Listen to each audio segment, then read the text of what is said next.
Take 2 here on the Sainte Foy. So the Church of Sainte Foy is on this pilgrimage, the Way of St. James, to Santiago de Compostela, where we have the bones, the remains of St. James. So people from France and northern Spain would want to travel there. And of course, you couldn't take a direct flight. It was a long journey. So you would want to make stops along the way, or would have to make stops along the way.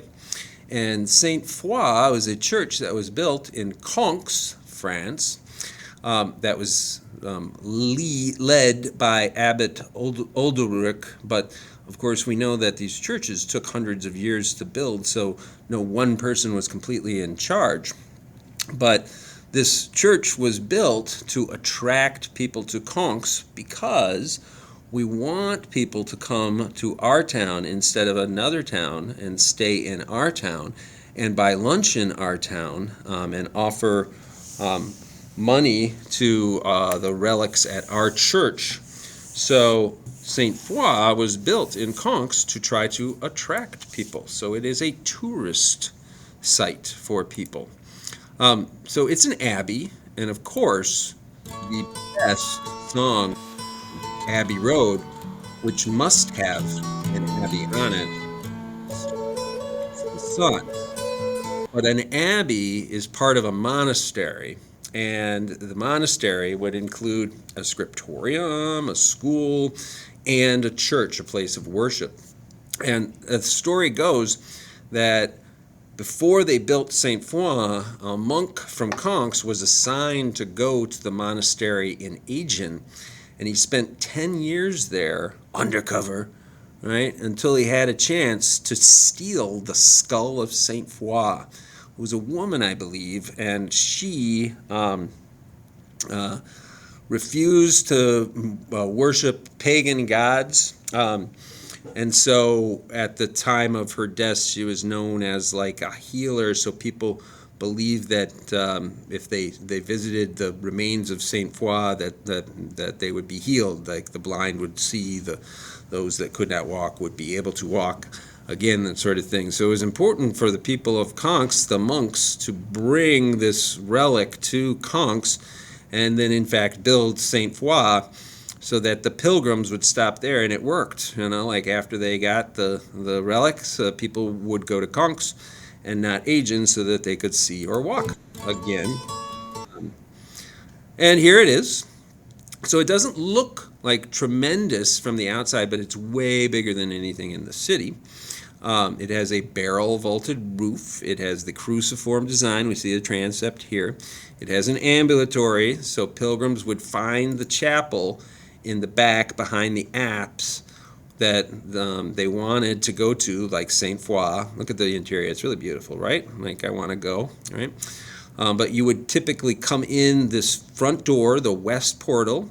A lot of Romanesque churches are arranged from west as your doorway, east for the apse, so that the sun comes up behind the altar in the morning and comes into the church that way. But if you have this side aisle and ambulatory, you can go to the chapel, you can hang out in the ambulatory and go out the transept without interrupting anything that's happening in this main nave space. So it's a way to get more people in and out of the church and still be able to have your ceremonies, because people would leave an offering, right? And you would gain from that. So here's a portal, right? And this is the tympanum. And we have the best sculpture that they can get in this space on many Romanesque and Gothic cathedrals. So here we have the Last Judgment. So right here in the center, we have Jesus, and he has got one hand up and one hand down. Some of you are going to heaven. Some of you are going to the other place. The people that are going to the other place kind of file their way down this way. And in here, we'll get a close-up of this. That's the entrance to the other place. And this, I believe, is St. Peter letting everyone into heaven. Yeah? So if we do get a larger view here, we see Jesus in the center, and then Mary, and shoot. Who else is there?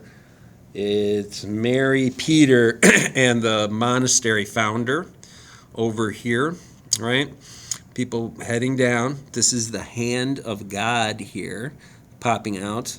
This is, Charlemagne's in here somewhere. And we have buildings that resemble Jerusalem. An angel stands by the door, so that's not St. Peter. St. Peter's up here. Oh, there he is because he's got the keys. So this is an angel welcoming people in.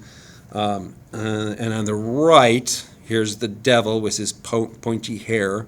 Look at how ugly these people are that are heading into the bad place, right? Here's the devil again, doling out punishment. I'll show you some examples there with demons executing the punishment for things like our deadly sins, like gluttony, greed, sloth. And that includes the clergy. Like there were warnings there for the clergy, even though they wouldn't like condemn themselves for stealing Sainte Foy's bones. But there's a warning there for them as well. So I believe this is no. It's not. I'm coming up blank here. Maybe that is Charlemagne with the two innocents next to him.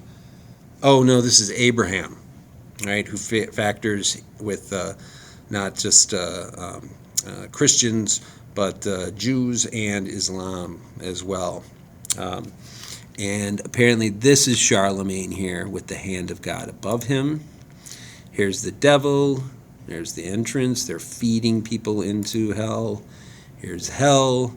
Judas is here, right?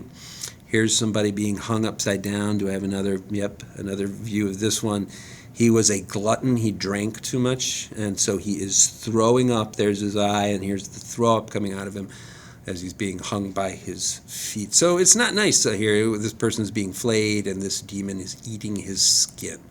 The reliquary itself, and of course a reliquary contains remains.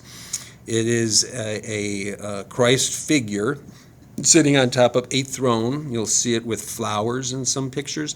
And it has all these jewels, some of which were original and some of which were added because people would come and leave a jewel as an offering, hoping for a miracle, right? The head is based on a parade helmet that soldiers would have worn, I believe French soldiers in this time period. It's a little bit on the large side for the figure itself. And the crown then was added to that.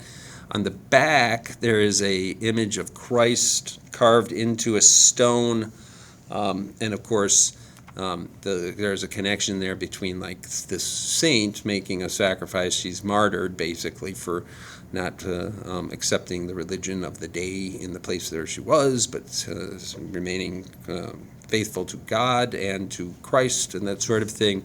So we're making a connection between Sainte Foy and Jesus Christ. Here they are carrying it in, so you get a chance to see what it looks like. So that's it for Sainte Foy. Quite the story. Really cool place. I'm curious if I ever get a chance to go back to France. This is the Bayou, and we'll have another video on that one. All right, Bayou.